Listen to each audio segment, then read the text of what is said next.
Hello friends, आज NTA UGC net का एक और इम्पॉर्टेंट क्वेश्चन लेके मैं आप लोगों के साथ आई हूँ। आप सोच रहे होंगे कि मैं हमेशा टॉपिक की बात करती हूँ, लेकिन आज मैं क्वेश्चन लेके आई हूँ। तो हाँ, आप सही सुन रहे हैं कि मैं आप लोगों के लिए क्वेश्चन ही लेके आई हूँ।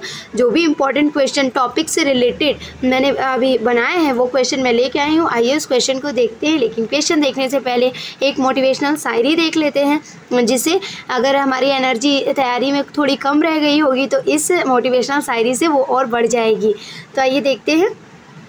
ना थके अभी पैर, ना अभी हिम्मत हारी है, हौसला है ज़िंदगी में कुछ कर दिखाने का, इसलिए अभी भी सफ़र जारी है।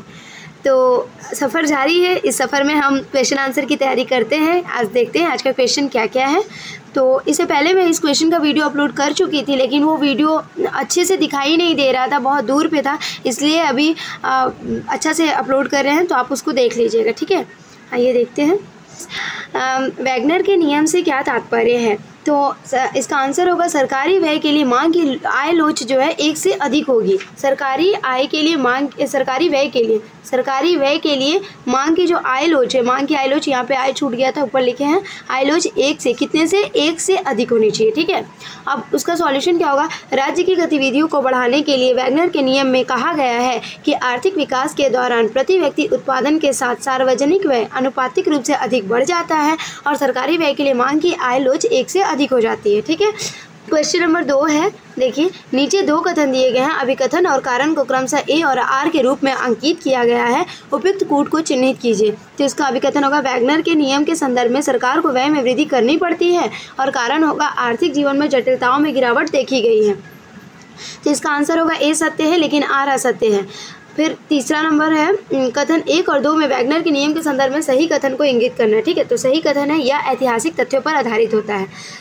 वैगनर का नियम है ऐतिहासिक तथ्यों पर आधारित होता है, ठीक है। चौथा क्वेश्चन है, ये तीसरा हो गया, अभी चौथा क्वेश्चन है। पीकॉक-वाइजमैन परिकल्पना के तहत चर्चा किए जाने वाले प्रभाव निम्न हैं, उस कूट को चिन्हित करें जिसमें यह प्रभाव अनुपयुक्त है। तो इसमें हो जाएगा आपका अनुकृति प्रभाव। अनुकृति प्रभाव में अनुपयुक्त है। इसका सॉल्यूशन होगा पीकॉक-वाइजमैन परिकल्पना के तहत निम्न प्रभाव नहीं होते हैं: विस्थापन प्रभाव, निरीक्षण प्रभाव और संकेंद्रण प्रभाव। ये प्रभाव नहीं होते, ठीक है। आगे देखते हैं इसमें क्या पूछा है। 5वां क्वेश्चन, डैश में वृद्धि के साथ निजी और सार्वजनिक वस्तुओं के बीच पूरकता उत्पन्न होती है, ठीक है। यहाँ डैश दिया, डैश में वृद्धि के साथ निजी और सार्वजनिक वस्तुओं के बीच पूरकता उत्पन्न होती है, तो वह है प्रति व्यक्ति आय में। प्रति व्यक्ति आय में जैसे ही वृद्धि होने लगेगी, निजी और सार्वजनिक वस्तुओं की पूरकता में वृद्धि उत्पन्न हो जाएगी, ठीक है। आगे देखते हैं इसका सॉल्यूशन। बढ़ती आर्थिक गतिविधियों और निजी वस्तु के अधिक से अधिक प्रावधान के साथ सार्वजनिक वस्तुओं की मांग समान है। निजी एवं सार्वजनिक वस्तुओं के बीच यह पूरकता प्रति व्यक्ति आय में वृद्धि के साथ उत्पन्न होती है, ठीक है। क्वेश्चन नंबर 6 है, व्यय के सिद्धांत डैश द्वारा दिए गए हैं, फिंडले-सिराज द्वारा। व्यय के सिद्धांत किसके द्वारा दिए गए हैं? फिंडले-सिराज द्वारा, ठीक है। क्वेश्चन नंबर 7, शून्य आधारित बजट एवं निष्पादन बजट को व्यय के निम्न में किस सिद्धांत से किया जाता है? तो अर्थव्यवस्था का सिद्धांत से दिखाया जाता है, ठीक है। इसका सॉल्यूशन है अर्थव्यवस्था के सिद्धांत को पूरा करने के लिए शून्य आधार बजट एवं निष्पादन बजट तकनीकों का इस्तेमाल किया जाना चाहिए। यहाँ से एक लाइन है, ठीक है, तो इसको आप ध्यान में रखिएगा। ये अलग क्वेश्चन है और ये अलग है। तो पूरी करने के लिए शून्य सार्वजनिक व्यय में केवल उतने ही संसाधनों का उपयोग किया जाना चाहिए जिसकी आवश्यकता है, यहाँ से जिसकी आवश्यकता है, और अपव्यय और भ्रष्टाचार से बचा जाना चाहिए। फिर उसके बाद 8वां क्वेश्चन है, प्रत्यक्ष लाभ के सिद्धांत के अनुरूप है सार्वजनिक निधि को इस प्रकार खर्च किया जाना चाहिए कि सभी उपयोगों से सीमांत उपयोगिता समान हो। क्वेश्चन नंबर 9 है, सरकार को हमेशा मित व्यय का प्रयास करना चाहिए। इसका निम्न में से क्या संकेत मिलता है? अधिशेष का सिद्धांत। किस सिद्धांत का संकेत मिलता है? अधिशेष के सिद्धांत का। आगे देखते हैं। अधिशेष का सिद्धांत के अनुसार सरकार को घाटे के वित्त पोषण से बचना चाहिए। बजटन की वह विधि कौन सी विधि है जिसकी प्रत्येक नई अवधि के लिए सभी व्यय उचित होने चाहिए? तो इसका शून्य आधारित बजट बनाने की एक ऐसी विधि जिसमें प्रत्येक नई अवधि के लिए सभी खर्चे उचित होने चाहिए, शून्य आधारित बजटन की प्रक्रिया है। और इसका सॉल्यूशन है शून्य आधार से शुरू होती है और संगठन के भीतर प्रत्येक का विश्लेषण उसकी आवश्यकता एवं लागतों के लिए किया जाता है। क्वेश्चन नंबर 11, भारत में शून्य आधारित बजट को पहली बार डैश में अपनाया गया था। कब? 1983 में। भारत में शून्य आधारित बजट को 1983 में, ये इंपॉर्टेंट है, मैंने टॉपिक में भी आपको बताया था।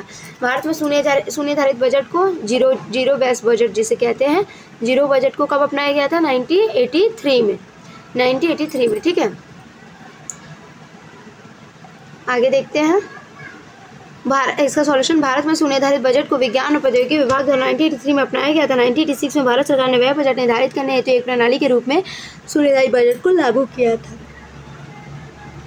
क्वेश्चन नंबर 12 है, किस पंचवर्षीय योजना में शून्य बजट को बढ़ावा दिया गया है? तो 7वीं पंचवर्षीय योजना में। 7वीं पंचवर्षीय योजना में ZBB प्रणाली को बढ़ावा दिया गया है। किस पंचवर्षीय योजना में शून्य बजट को बढ़ावा दिया गया है? 7वीं पंचवर्षीय योजना में शून्य आधारित बजट को बढ़ावा दिया। ये सब बहुत इंपॉर्टेंट क्वेश्चन है गाइस, पूछ सकता है, ठीक है। आगे देखते हैं, भारत में व्यावसायिकता और पारदर्शिता लाने के लिए कौन सा बजट पेश किया गया था? तो परिणामी बजट। भारत में व्यावसायिकता और पारदर्शिता लाने के लिए परिणामी बजट पेश किया गया था। व्यावसायिकता और पारदर्शिता लाने के लिए 2005 से 6 में कब परिणामी बजट पेश किया गया था गाइस? 2005 से 6 में, ठीक है, 2005 से 6 में। आगे देखते हैं, पहले प्रदर्शन बजट के सावधान के रूप में भारत में परिणामी बजट पेश किया गया था। भारत सरकार ने डैश में परिणामी बजट पेश किया था 2005 में, ठीक है। भारत सरकार ने 2005 में परिणामी बजट पेश किया था। तो क्वेश्चन नंबर 15 देखते हैं, कॉलिन क्लार्क क्रिटिकल लिमिट परिकल्पना के अनुसार सार्वजनिक व्यय के तक पहुंचने पर करदाता की अधिक कर भुगतान करने की क्षमता समाप्त हो जाती है। तो इसका आंसर होगा कुल आर्थिक गतिविधियों का 25%।